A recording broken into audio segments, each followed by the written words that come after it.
Hi, welcome for the one person who's watching. I just kind of wanted to let you know that I'm kind of waiting for more people to get online before I begin. And if you can start thinking of any questions that you may have, you can start putting those in the chat. And I want to speak for maybe like 10 minutes and then leave time for questions mostly. So if you have any questions, feel free to put them in the chat. Thanks.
Hi guys, again, just gonna give it a couple more minutes, see if anybody else shows up.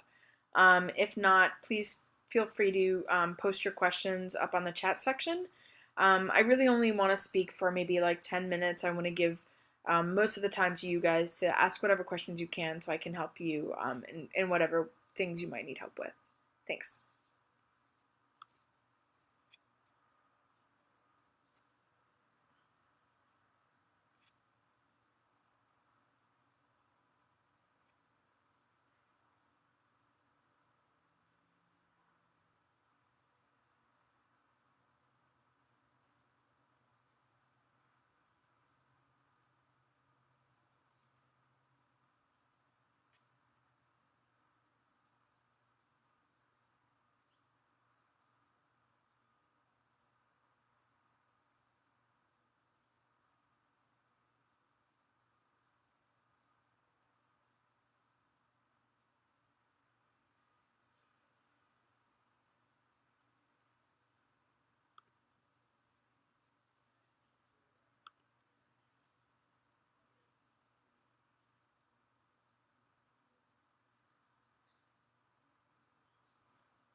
Okay, so I think I'm going to get started. I wanted to give you guys just a couple reminders as we get started. So please thoroughly read your background guides.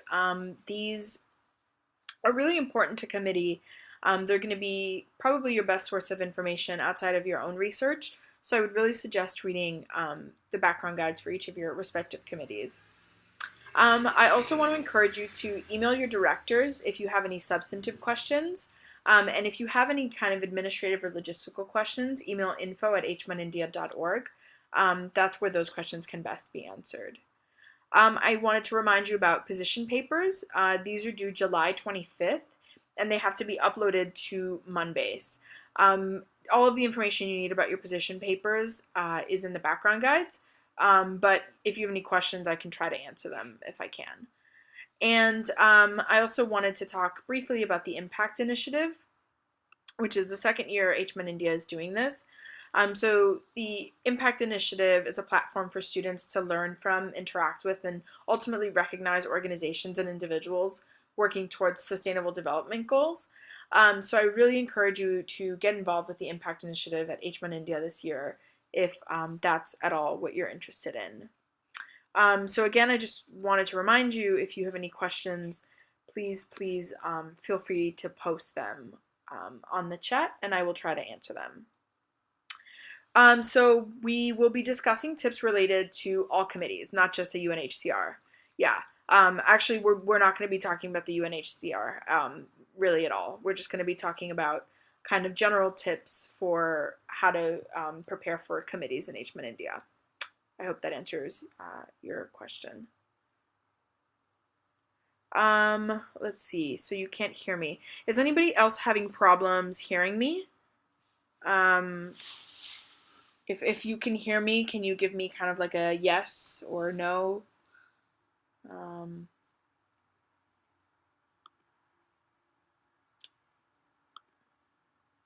Is anybody having problems listening to me?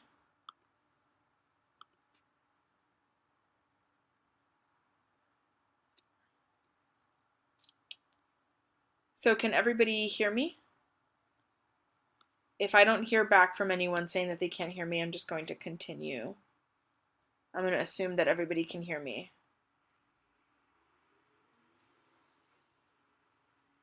Okay, so I'm just going to continue. So the first thing that I wanted to talk about was tips for research. So like I said at the beginning, reading your background guides is probably the best thing you can do in terms of preparing for your committee. All kinds of information is in there. Okay.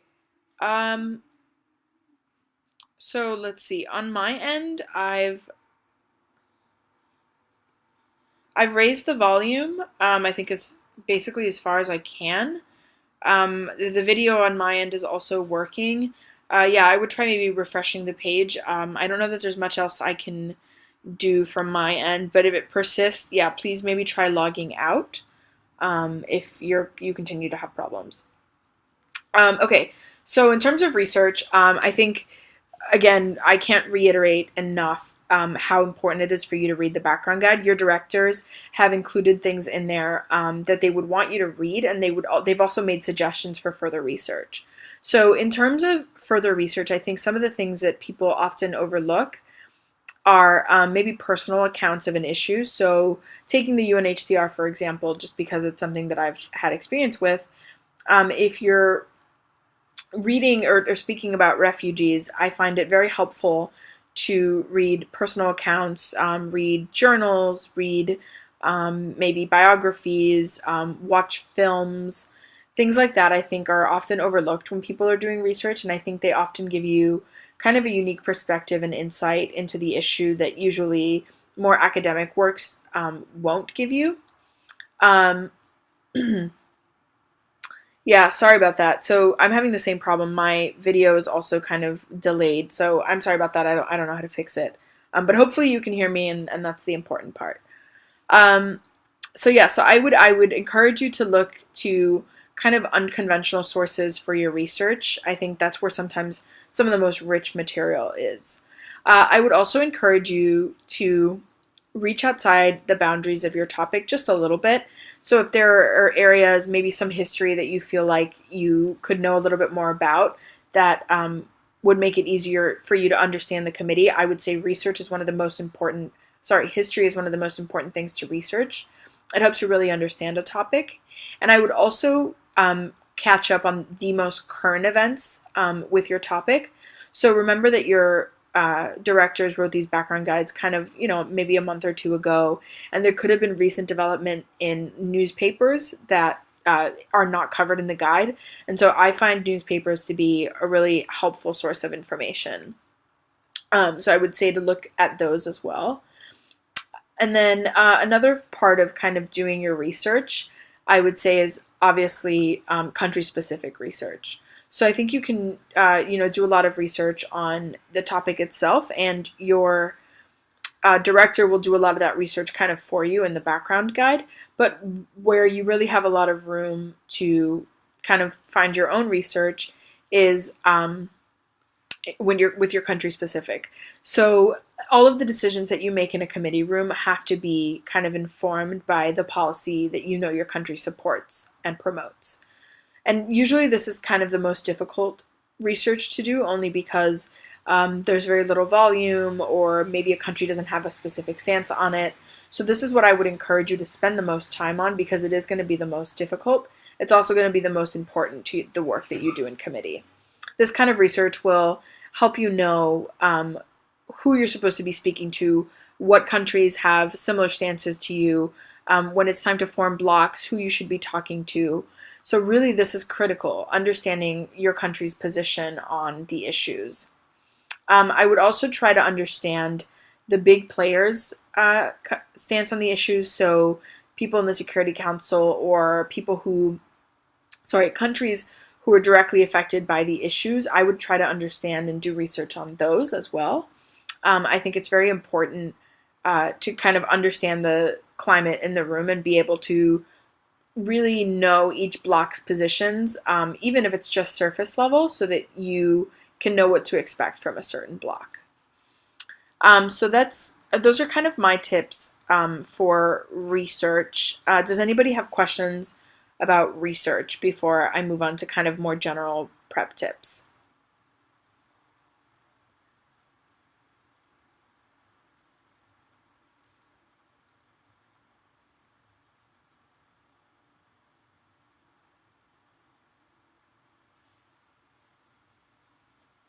So I'm going to give you maybe a minute or two to type your questions, and if there are no questions, then I'll just move on.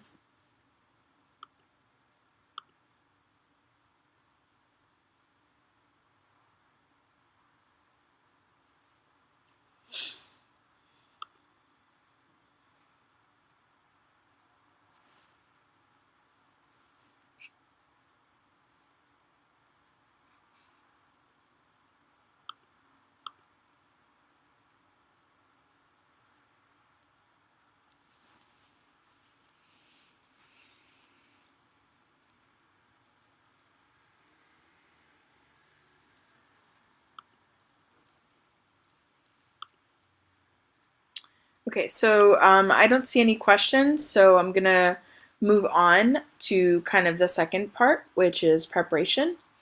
For H1 India, I think one of the most important things is to prepare to have an open mind.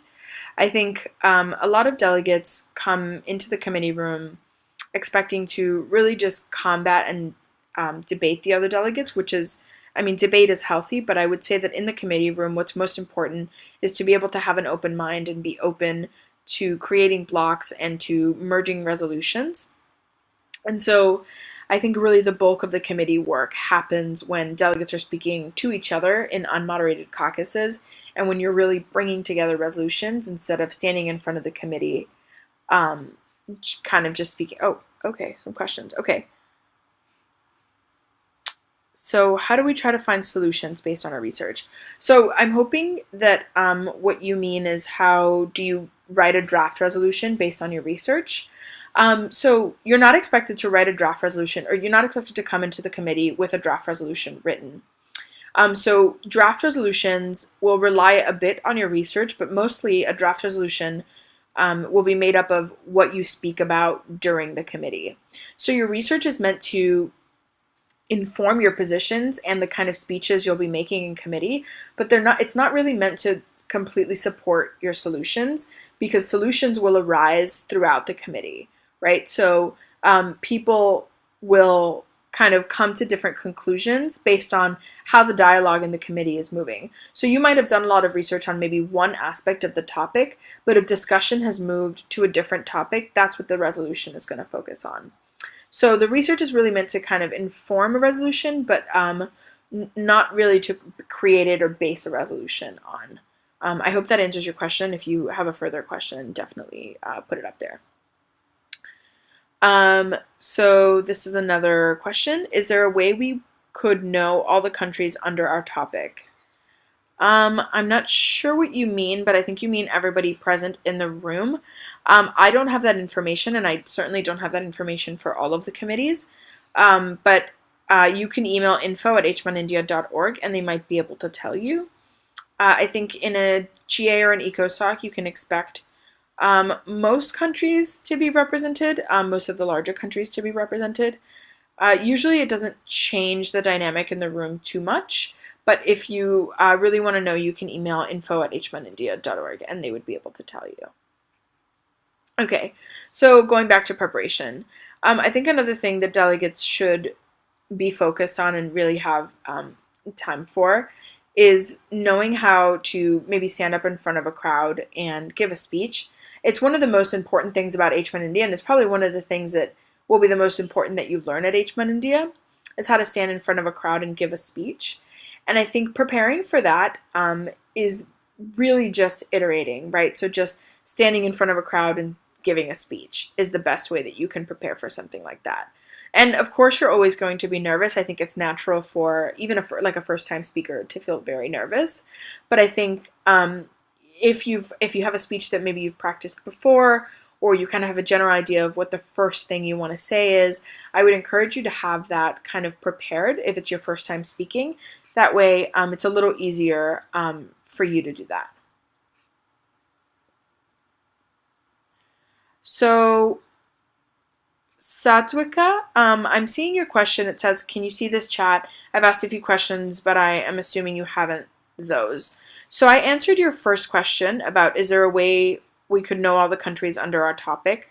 I answered that question. Did you have any other ones? If you had other ones, definitely please put them up. I haven't seen any other questions.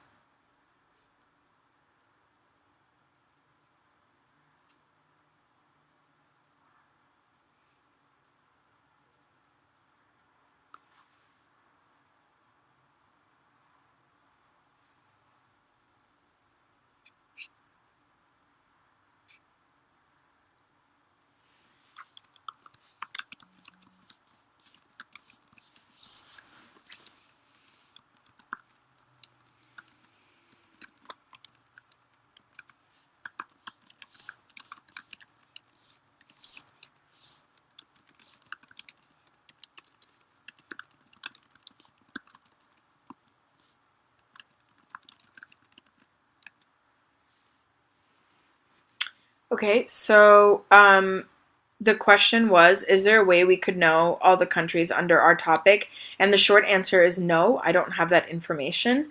If you would like to know, then you can send an email to info@hmanindia.org. I'm not sure if the Secretariat will share that information, but really it doesn't change the context of the committee too much. I hope that answers your question.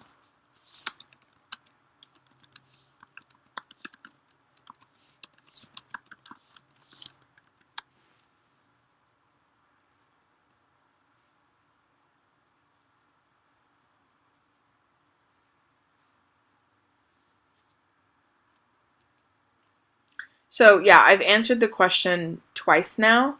I don't know if you're hearing me or not, but basically the short answer is no, I don't have that information. You can email info@hmanindia.org. So I wanted to talk a little bit about how else you can prepare to be in a committee. So I've talked a little bit about public speaking and being open to other delegates. I think the other thing that you have to be open to is experiencing H1 India as a totally different Model UN conference than maybe what you're used to. So I would say expect the director to not be constantly, taking over committee, or expect the director to not constantly be receiving piles of research that you might have done. So while research is important, the directors definitely are not going to read through all of your research that you turn in. It's just not going to happen. So I would say prepare by doing your research, but also be able to speak your research, not just hand it in. So I think those are all of the tips that I have. I know it's a little bit short, but I really wanted to leave a lot of time for questions. I was kind of hoping there would be more people, but if you have any questions, definitely feel free to throw them up there. I'll stay on for another couple minutes and answer any questions that you may have. Yeah, thank you.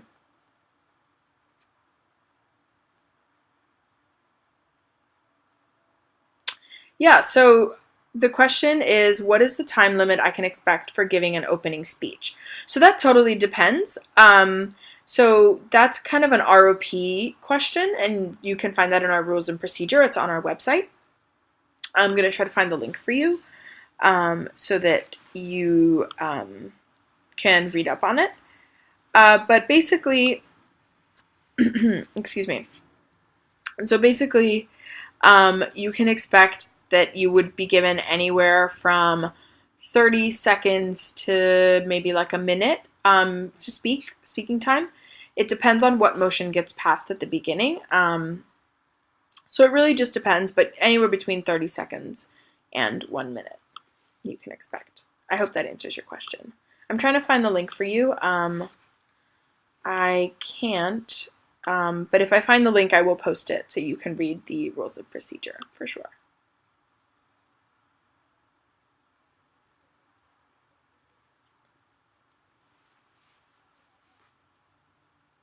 If we have any more questions, I am happy to take them.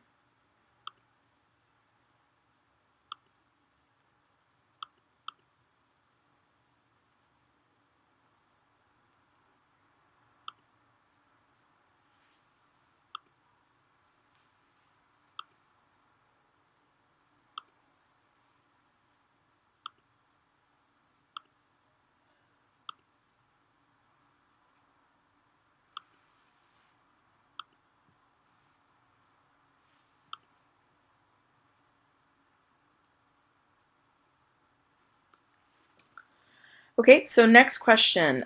Could you please tell us a little about the conference schedule? Yeah, so the conference schedule is on our website.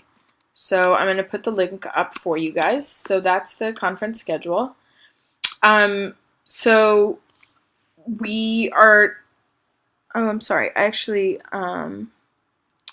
excuse me, I put up the wrong schedule. Give me a second.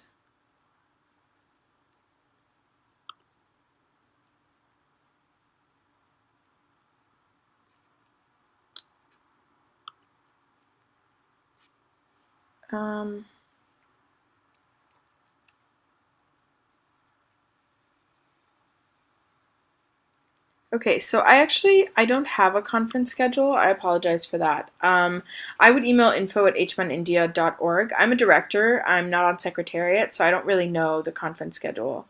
So I apologize for that. I tried to find it on the website, but I was unable to. So I think info@h1india.org would be probably the best place where you could get that information. I'm sorry. So next question, is the speech supposed to be the information we give in our position papers, or can we say anything? You can say absolutely anything.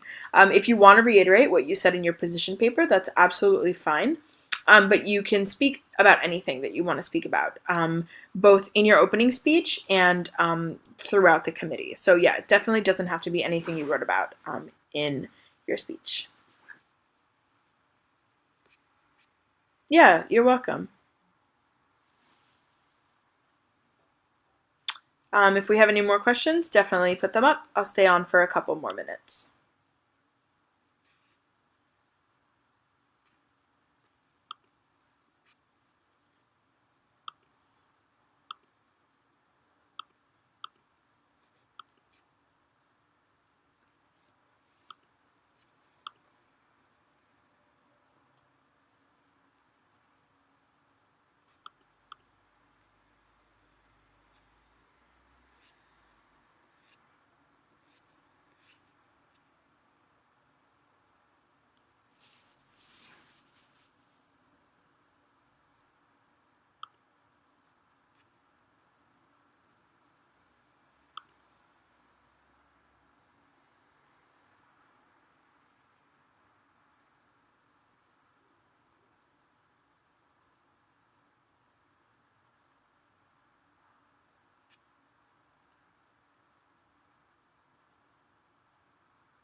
I'm gonna give about 3 more minutes for question. If no one has any questions, then I'm gonna sign off. And if you have any questions after that, you're definitely welcome to email info@hmanindia.org.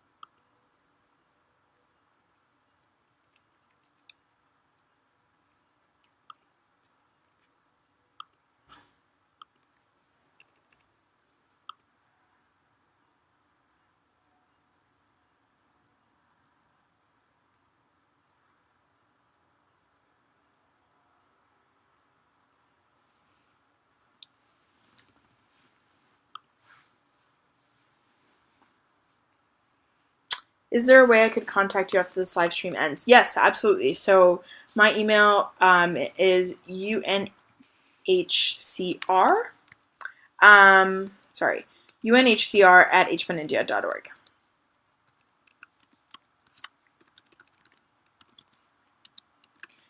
Yeah, so you can definitely, yep, there it is. Yep. So you can definitely email me. But if you have substantive questions, your own director, I mean, I don't know if I am your director, but your director would be the best person to reach out to. They will be able to best advise you on substantive questions.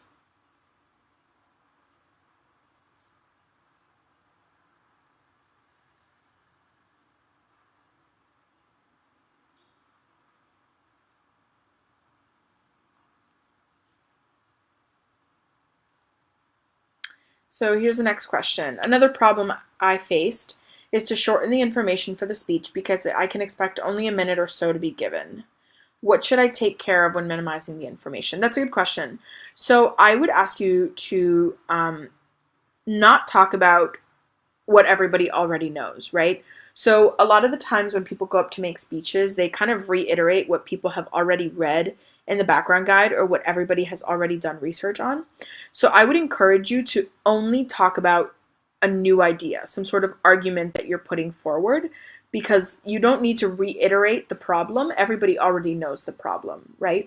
So if length is a concern, I would say kind of cut out all of the history and all of the current situation and really just talk about kind of your ideas, what you're proposing, and why you think that's a resolution to the problem.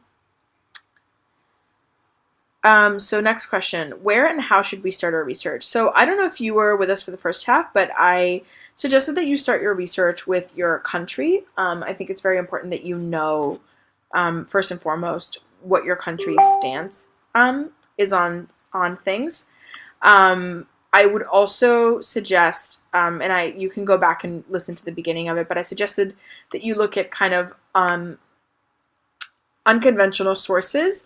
So I would look at books, autobiographies, newspaper stories, movies. I think those give you kind of a unique personal perspective on these kinds of things that usually some sort of like scholarly article won't. So I would tell you to start your research there if you can.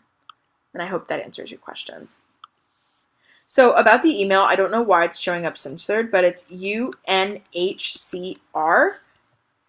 at hmanindia.org.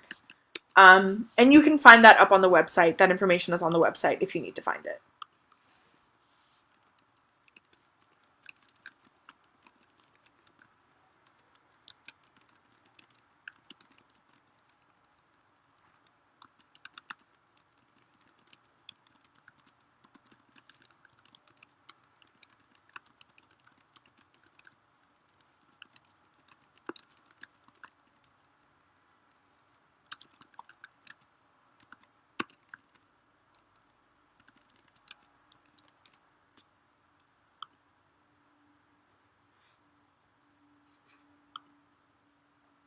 Sure, you're welcome.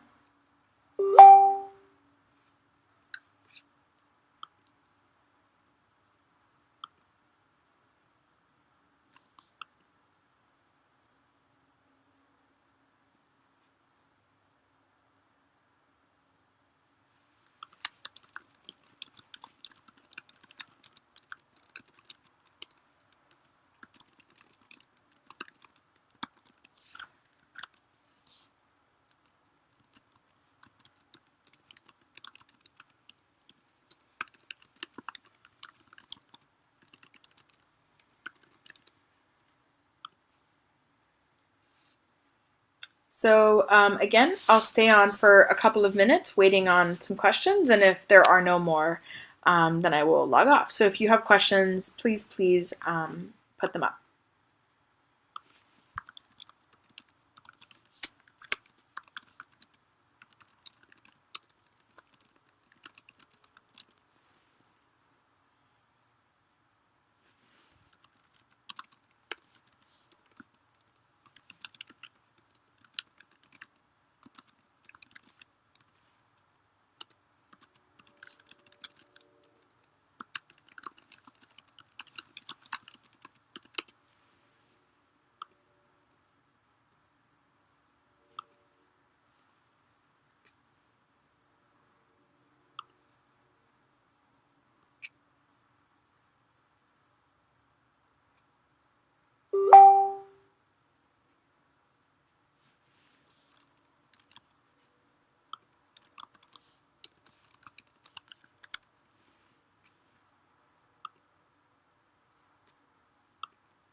So I'm just going to give it 2 more minutes and then I will sign off. So please, if you have any questions, please put them up now.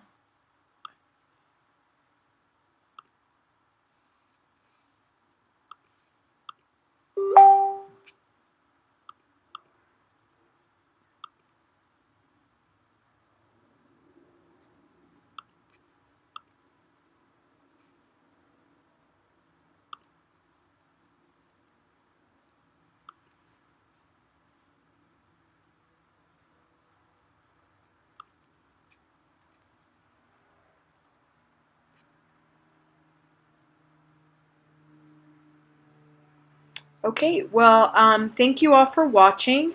Again, if you have any questions, you can email me at unhcr@hmanindia.org, or you can email info@hmanindia.org, and we should be able to direct you to the right place.